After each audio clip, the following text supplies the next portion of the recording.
and thanks for joining us for Mid-American Gardener. I'm your host, Tanisha Spain, and joining me in the studio today are two of our panelists who are going to be answering your questions and showing some of the stuff that they brought on today. And it's not a ghost, ladies and gentlemen. We've got a blast from the past back in the studio. Shane Cultra is with us. So reintroduce yourself, because it's been a while. Yeah, it's been a long time. COVID kind of put me into busy season. Yeah. Most people had a lot more time, but in our industry, we were quite busy. So it's great to be back. I'm in a little bit different role. Yeah, I'm still the owner of Country Arbors Nursery, but I am retired from day-to-day operations. He says with a smile. Yeah, I mean, I love the customers and I love the business, but after 27 years of working weekends and you know, you just kind of give your life to the nursery. So it's time for me to garden at home and time for me to go visit my daughter. That's the first thing I did is I hopped on a plane to go see my daughter at Princeton. I'm so proud of her. So that was my first retirement gift, is to get out and go see her. So yeah, I'm super excited. I'm young enough that I have this whole new life ahead of me. I still love the nursery. It's still something that's part of my life and who I am, and I'll be there all the time. But just day to day is probably a little bit less than I'm normally out there. Now, what generation is I'm fifth generation. Fifth generation. Yeah, and my brother, he's in charge of the nursery now, and he's got kids, but they're a little younger.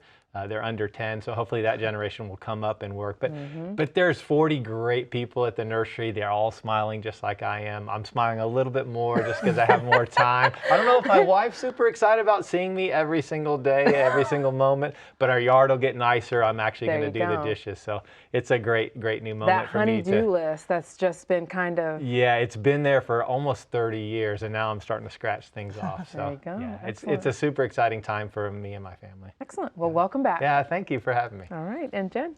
Hi, I'm Jen Nelson, a horticulturalist. You'll find me two places online at groundedandgrowing.com and also on campus. I teach Hort 105 vegetable gardening to a lovely group of undergrads. Excellent. And I've met, well, we haven't met your students, but we've popped in a time or two on different lessons. And are you enjoying teaching? Yeah, I am. I really enjoy it. And our class is almost full for next semester, so I'll have 150 students next semester. It'll be great. Wow, excellent. Okay, well, welcome to both of you. So now in your new life, because we know you're not just doing nothing, right? You got to keep busy. Where can we find you? What are you up to? What is your newest hobby? So something that I've always been doing side things. I always enjoy technology, but I was addicted to honey. Flat out putting honey on every single thing that I do. So of course I had to start going directly to the sources and getting my fix through actual beekeepers. And I met a lot of great beekeepers like Maggie and Rena in the area, and I started buying honey from them. And then I realized we should share this. The champagne honey it's so good. I've tasted honey all around the world. And honestly, some of our wildflower in Champaign County is as good as I've ever found. So I started a company called Beehouse, beehouse.com, and I started taking and kind of packaging up the honey from the local Champaign honeys and calling it Champaign County and selling it online. But one of the things I was experimenting is different flavors. And I came up with a hot honey, because I've had Mike's Hot Honey and other honeys, and they're good, but they're kind of overpowering. So I tried one that I was trying to get really hot, but yet turn sweet. So I invented, I guess you'd say. I infused this one here, and it's called, I called it Drips Hot Coat of Honey. I had to come up with a brand, but it's actually Carolina Reaper peppers, which I know sound horrible, but they're infused into the honey.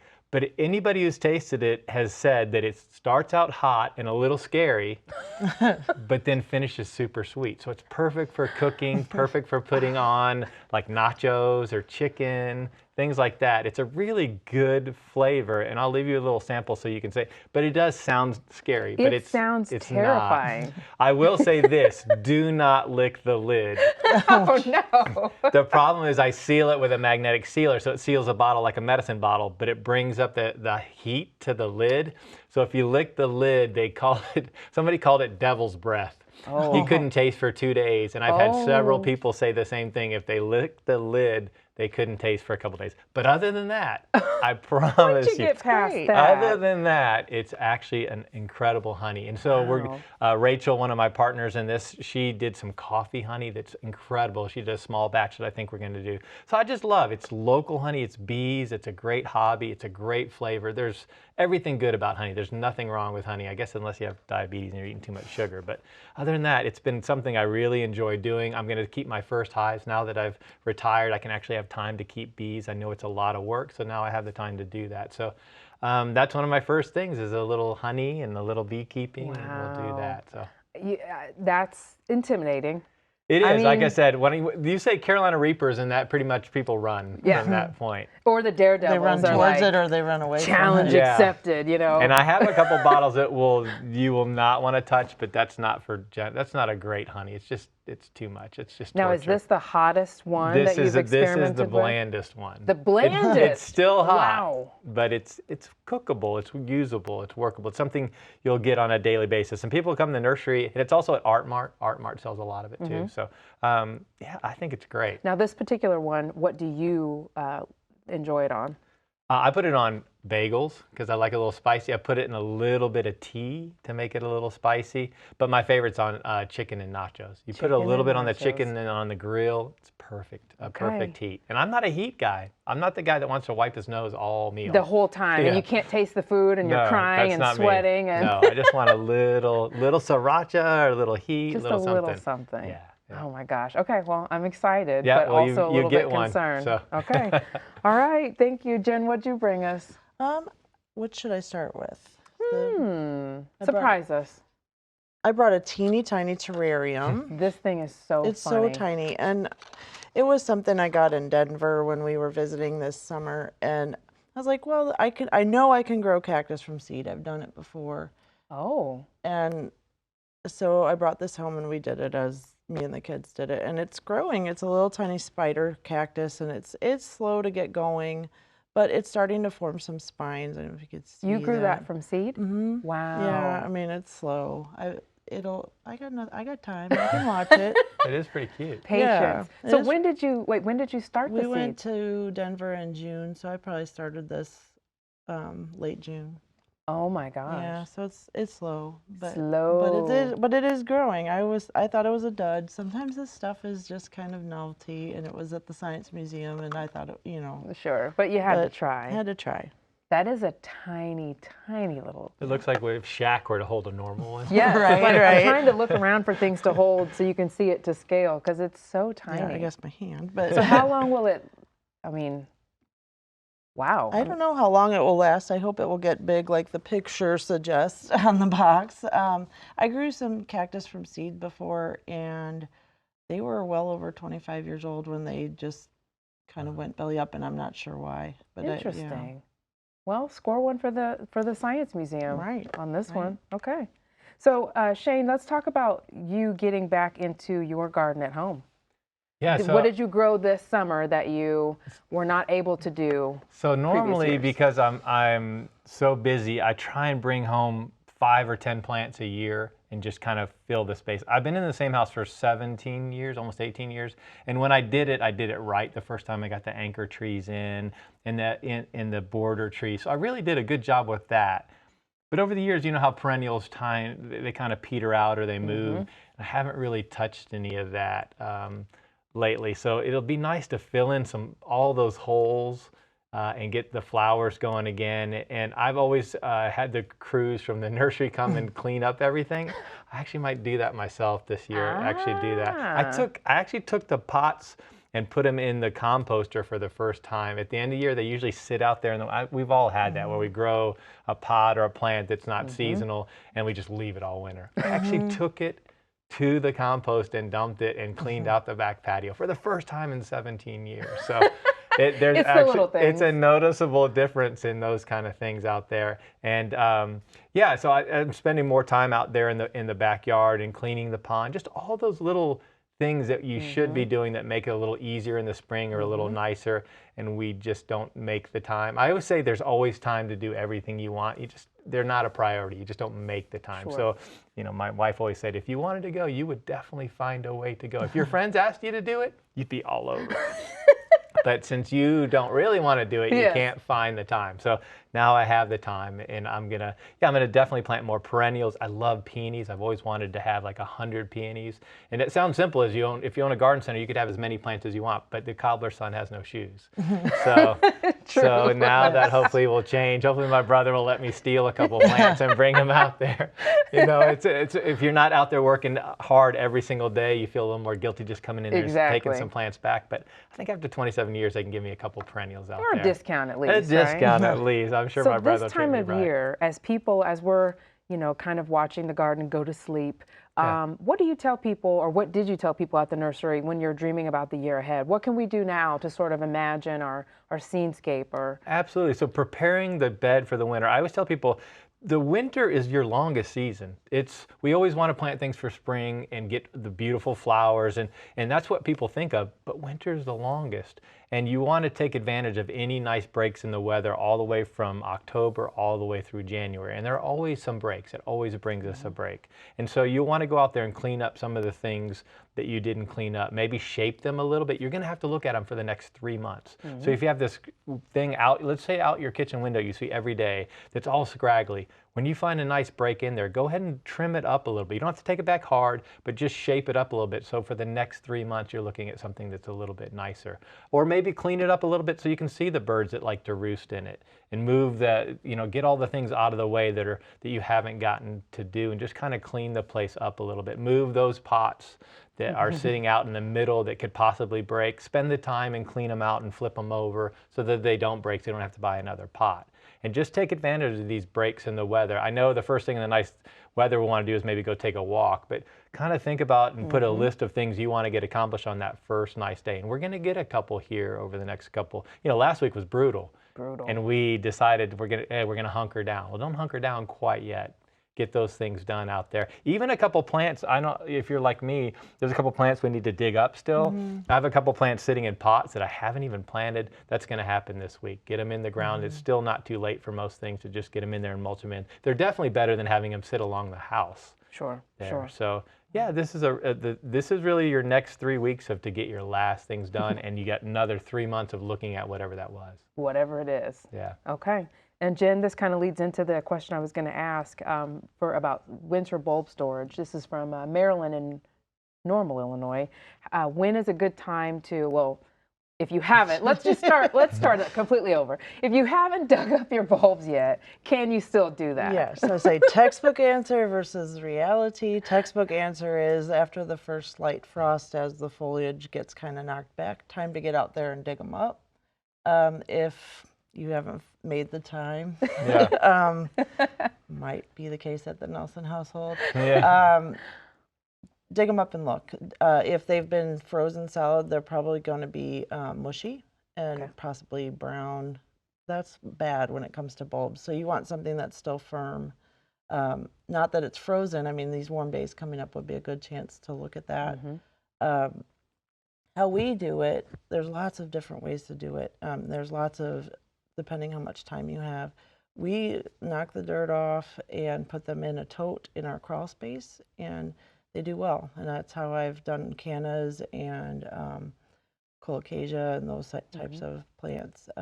Maybe there's a better way to do it. Yeah, I think the key is just not to get them too wet so that they rot, and not too dry so they dry out. Right. I know there's ways to like layer them with peat, or you know, do the. Well, Karen was talking. Karen and Ella, which is hilarious because they're polar opposites. Karen digs them up, washes them off, babies them, gets the you know, the pet bedding and the vermiculite and mixes and checks on them midway through winter. Ella's like, no, I dig those babies up, I toss them in a box, and they're in the corner. And if they live by spring, you know, they go back in the ground. So both work, I guess. It just depends on the time. To be more the Ella method at our house, I guess.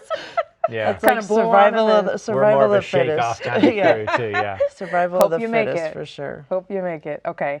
I have you guys just prompted me. I do have a pot that I need to bring in the house this week. As far as beds go, Jen, I would like to, are you a tidy, close the bed person, or do you, we had Jim and John Bodensteiner on, and we were talking about insects overwintering, and Marty, another one of our panelists, likes the ornamental look of flowers standing in the bed. So where do you fall in that? Depends what it is.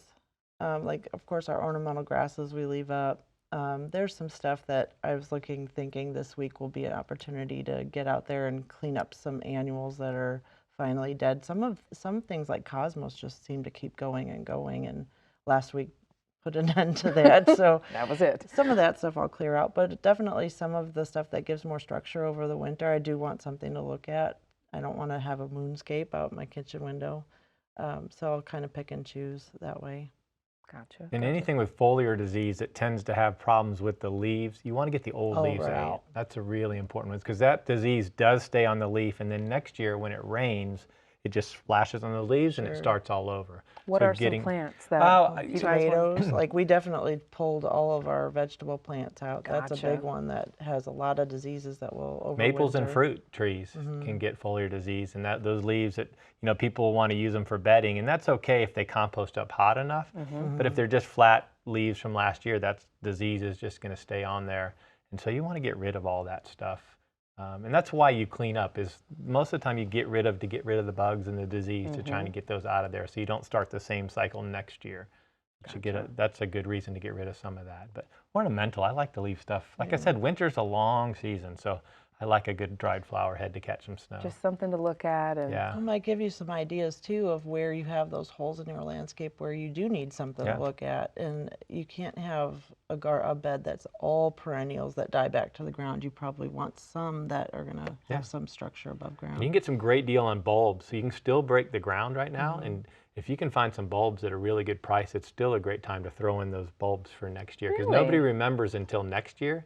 They'll go around and see all the flowers like, oh, I want some of those. Well, that was last year. Right. Yes, you and will then be this waiting. time of year, there's some garden centers that are probably like, I forgot to have a sale on bulbs. I really did. So there's probably places out there literally giving them away, or at least selling them super cheap, and you can just put them in and dig a hole. I'm not the one by one. I'm lazy. I dig a giant trench and I just drop them in and cover them up. And they go. Yeah, and they grow. So, and that when you were talking, that's the first thing I thought is I have about 100 bulbs in my car that I want to get planted over the next couple of Wow. days. Yeah. So if the ground is workable, you can plant your bulbs. I've done it into well into December. Yeah. And it was because somebody had a really great sale on bulbs. It was like $1 a bag. And it's they no were different trying than to what get you rid of planted them. in September. Right. They're the same Excellent. bulbs sitting in the same ground. So it's not like those bulbs are growing. They're literally waiting for next year as well. So What about dividing? Can you divide? I've got some grasses that I would love to divide into clumps. Should I do that now when we catch a break in the weather, or that wait one I until would spring? wait. You would wait so on that yeah, one. that way you want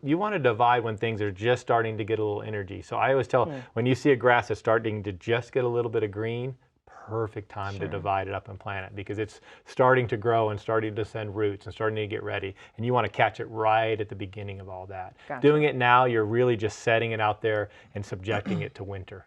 It's going to get heaved up. It's going to get, so you have these things that are nicely rooted and firm and ready to protect itself for the winter, and you're actually cutting all that and dividing it and putting it in a weak state. So you want to avoid that. Well, I'll just save that one. No, you can use that as an excuse not to have to do it. There you go. All right, let's talk about your storage situation. This is something I picked up a while ago, and it's actually photo storage, but I thought could be really good for Gardeners seeds. will think of anything to do garden stuff and with. as soon as it's labeled as garden stuff, I seem to notice the price is a little higher. Oh, so this was in like the scrapbook department, and I figure it's color coded. You could even put a label on it and organize your stuff. If it's too cold to get out there and clean stuff up, you can always reorganize what you have. I like that. I've already started threatening my family to not throw away two things: milk jugs for sap, and then the lunch meat containers for seed starting. And I'll find them in the trash and be like, who threw away this lunch meat? They know the rules. But I really do like that. And you could do so much with that, like you said, with labeling and seeds and anything to stuff more seeds into. And who has photos anymore? Right? Exactly. Right. Exactly. I can't tell you the last This can't time be I a big printed it. seller as far from the photo I think side. unless you were like a scrapbook kind a of person. scrapbook, yeah, that's true. All right, let's go into, we've got a couple of questions, tree questions. This is from Cindy in Urbana. She says, I have 2 red buds that planted themselves. One I subsequently transplanted. They have both been in the same spots for 5 years and barely flower at all. Do all red buds flower? And if so, what can I do to encourage this one too? So is this something that you would run into often? Well, younger plants you can't. 5 years is not really that young in the scope of things, but honestly, when you buy a tree from a nursery, it is probably 4 or 5 years old from a cutting or from, and so it's about the same age. The difference is it's been transplanted and fertilized and trimmed. Instead of letting it go completely natural, we've forced it along. So even though it may be the same age, it's really a more mature plant, and so it's probably a little ahead. So my guess is in nature, sometimes it takes a while for things to bloom. Wisteria famously takes 10 years to bloom. A redbud, I would think it would sporadically get a couple blooms, but maybe maybe it's growing in a spot that's a little heavily shaded. The location can have a lot to do with it. Fertilization is overprescribed. Everybody uses it like a medicine. It's not a medicine. But there is something to be said about giving a plant some extra food to try and encourage more growth, bloom and growth. And also trimming. You can trim it to make sure it gets more branches. And with more branches are more likely that you're going to get blooms to it. If it's just a single leader, then it's not going to have that many blooms on it as well. So my guess is it probably needs a little bit more time, a little bit more nurturing, and not letting it go completely natural, because natural takes a little bit longer, and nature moves at its own pace. That it does. Anything to add to I was that? going to guess that maybe she's got a little too much shade on it. That would be that would be my first guess. And also it is a little young from seed, like Shane was saying. Yeah. Okay. I always tell people a redbud and a dogwood love this scenario where if you were to take the woods and carve a road out of the middle of it, to have this openness of the road and the sun that's from this cut path, but the protection of the woods. So you have the protection of the woods all around it, but yet the sunlight of this open space. That's a perfect environment. That's why you see redbuds on the edges of the woods. And so any other circumstances, it just makes it a little more challenging. Putting it in a new neighborhood out in the middle of nowhere is not ideal, not enough protection. Putting it in the woods doesn't grow because it wants the sunlight of being on the outside. So, so that's the environment you're looking for. Location. Gotcha. Sunny but protected. Okay. One more. We've got a couple minutes left. This is about a chestnut tree. Robert Olson writes in, I've got a 5-year-old American chestnut. During the last 2 years, it has produced pods, but the nut is diminished, small and somewhat deformed and not edible. The tree shows no signs of disease. And then I like this because he says, what do you think? Add fertilizer? So what are your thoughts? That's always the most common thing. Chestnuts and nut trees they take a long time to really get rolling. They hate to be transplanted. It's one of the hardest things in the nursery. People ask us, hey, I want a nut tree of some type or another, and they just don't transplant. Even pawpaws, those don't transplant very well. And so my guess is it's a young tree. Fertilizer, again, yes, always helpful. It does not cure disease, but it makes us stronger. It's kind of like us taking vitamins. Gotcha. We're not going to get better from taking vitamins, but we will get less sick. It will support our immune system, which will help us fight through things. So that's what the same thing with fertilizer. It helps the plant become stronger to fight off anything that's trying to take from it. So yeah, I think that would be one of the first things that I would look at. Location as well, and then again, general practice of good trimming and mulching it in so it doesn't get stressed out. Stress you can lose years and years of growth through stress, and stress is easily solved through fertilization, mulching, and just making sure that's good soil and light conditions. Okay. Anything to add to that? No, I'm not all that up on nut trees. No? So, Okay. Yeah. I do want to ask you, though, for those of us who have brought all of our plants in, and even our house plants, who are not looking real great right now, like some of my house plants are not happy, and I can't be the only one. I don't know if it's the change in light or the shorter days. Yeah. How are you helping your plants limp along? Lights. You have lots of lights, and even with the lights, and even with some of my plants, we have a sunroom, so get some good south-facing sun. You're still going to have an adjustment period where, like ficus is a good example, drops a whole bunch of leaves when you bring it in because it's a change in temperature and change in light, and it's adjusting, but it'll be okay. But if you can, the lights have come down in price for LED grow lights, and so they are so much more affordable than they were even Well, since the pandemic, I mean, when the big boom happened, I feel like things got a lot more affordable and Oh, sure. the Even market. before that, I remember sitting in a conference seminar and the speaker talking about about a 12-inch by 12-inch square grid of grow lights costing $150. And I remember looking at my friend saying, not in my lifetime. No. And now I can get that same sort of setup for about $30. Yes. Yeah, and that's one thing.